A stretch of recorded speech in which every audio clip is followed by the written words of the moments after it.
उसके पश्चात एक मीठी बात। अब गोस्वामी जी जिस क्रम का वर्णन करते हैं उसको कहते हैं कि बनाया तो सुनाया क्यों नहीं। तो दो शब्द लिख, पाए सो समय शिवासन भाखा। भगवान शंकर को उसे सुनाने योग्य कोई अधिकारी नहीं मिला। जब वह समय आया और पार्वती उनके समक्ष आती हैं, तब उनकी जो रची हुई मानस की कथा है वो लोक समक्ष में, लोक के सामने आती।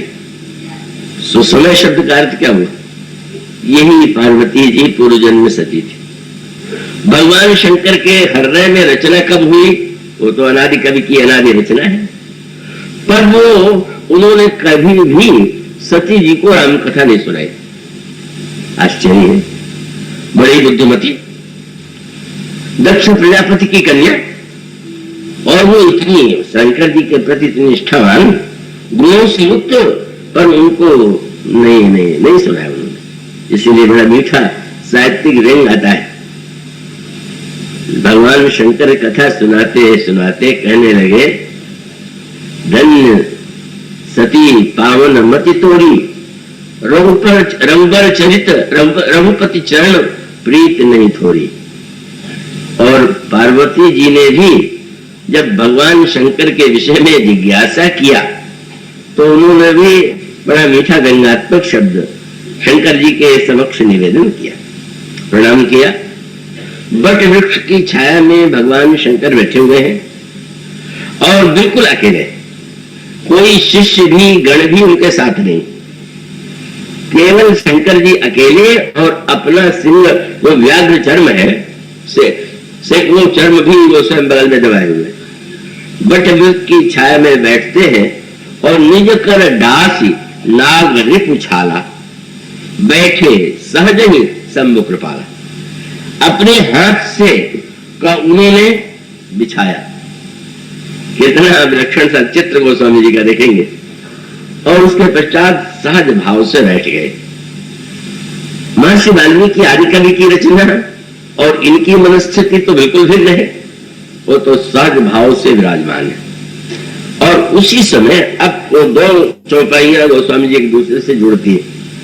गोस्वामी जी ने कहा, रच महेश निज मानस राखा, पायु समय। जब वह समय आया, और यहां गोस्वामी जी फिर जोड़ते हैं, पार्वती जी ने जब भगवान शंकर को देखा कि बिल्कुल अकेले शांत भाव से बैठे हुए हैं, तो पार्वती भला अवसर जानी, बहुत अच्छा अवसर है। गई शंभु पर मात भवानी, नहीं बड़े प्रसन्न हुए। जान प्रिया आदर अति कीन्हा, बाम भाग हर आसन दीन्हा। अही तो स्वयं आपने अपने बाम भाग में उनको बैठने के लिए कहा। फिर शंकर जी की स्तुति किया पार्वती जी ने, और जब प्रश्न किया तो आपने एक शब्द जोड़ दिया, क्या महाराज, यह जो कथा जो सकल लोक हितकारी, आप तो परिपूर्ण है, अपने आप में धन्य है, आप में द्वैत की बड़े महत्व का सूत्र है। जब तक दूसरे की अपेक्षा है तब तक तो अभाव की अनुभूति है। हमारा आनंद दूसरे से जुड़ा हुआ है। वक्ता बहुत बढ़िया बोले अपने समझ से, श्रोता को आनंद आवे तो बेचारे का बहुत ही दुखदायक हो जाता है कि क्या बतावे। मानो उसको अपने आनंद के लिए श्रोता ही चाहिए, और श्रोता भी प्रशंसक चाहिए, चाहे वो कैसी भी वो कहा हो, कहे अवश्य कि बहुत ही श्रेष्ठ हुआ। लेकिन भगवान शंकर को तो इसकी अपेक्षा नहीं, श्रोता की कोई अपेक्षा नहीं। वक्ता को यदि श्रोता की अपेक्षा है तो वक्ता में कहीं न कहीं भाव की अनुभूति है, पर जब श्रोता को वक्ता की आवश्यकता अनुभव, तो पार्वती जी वही श्रोता है। उन्होंने कहा, महाराज आप तो स्वयं परिपूर्ण हैं, लेकिन आप जिस आनंद में स्थित हैं वह लोक के लिए भी तो उपलब्ध होनी चाहिए।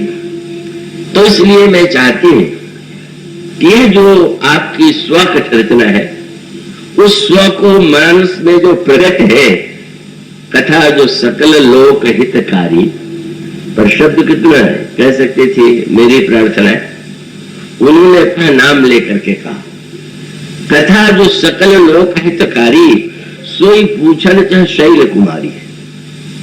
शंकर जी नहीं जानते हैं क्या कि शैल कुमारी कहती मैं पूछ रही, पर जो लोक की हित करने वाली कथा है उसको शैल कुमारी सुनना चाहती है।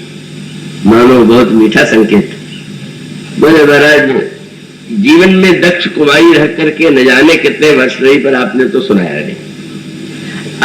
अब वो दक्ष कुमारी न रह करके शैल कुमारी बन चुकी, अब तो सुनाइएगा। मानो वह संकेत दोनों समझ जाते हैं। और उसका अभिप्राय कि बुद्धिमान और चतुर जो बहुत तर्क परायण सती है, भगवान शंकर ने कभी उनको सुनाने की बात ही नहीं सोची। मानो सूत्र वही था कि जब तक दक्ष कुमारी शैल कुमारी नहीं बन जाए तब तक वह शिव के द्वारा रचित कथा की अधिकारिणी नहीं। इसका अर्थ है कि जो बुद्धि केवल तर्क से, अपनी बुद्धिमानी से नहीं, और वह मूल सूत्र वही है। आप सब जानते हैं पार्वती जी मूर्तिमती श्रद्धा है। और उसका अभिप्राय यह है कि जब तक बुद्धि बुद्धि मात्र है तब तक वह शिव की कथा का रसामृत पान करने का अधिकार उसे नहीं।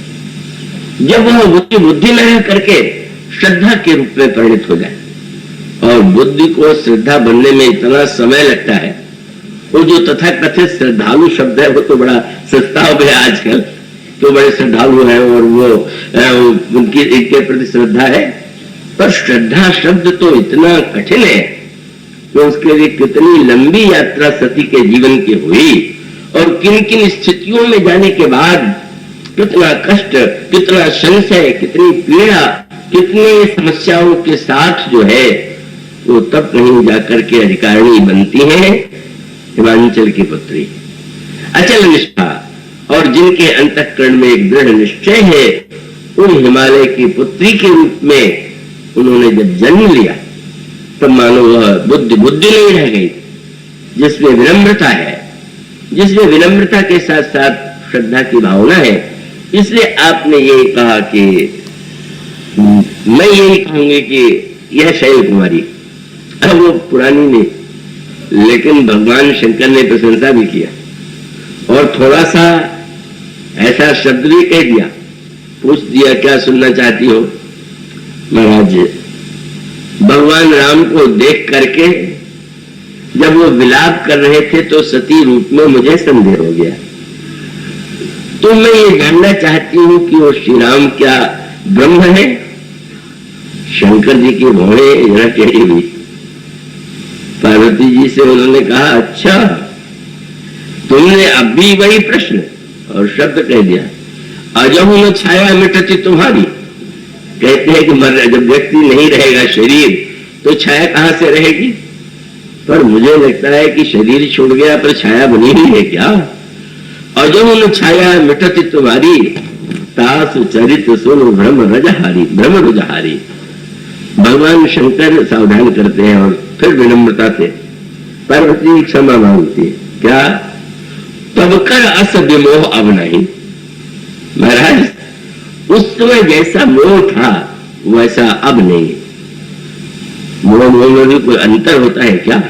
हाँ महाराज, ये सूत्र है मानस को समझने और ग्रहण करने के लिए। क्यों तब कर अस विमोह अब नहीं, मानो सूत्र था कि मोह भी कल्याणकारी हो सकता है और मोह जो है अत्यंत कल्याणकारी हो सकता है। और उसका सूत्र वही, गीता के प्रारंभ में अर्जुन क्या मोहग्रस्त नहीं, स्वयं क्या उन्होंने मोह स्वीकार नहीं किया।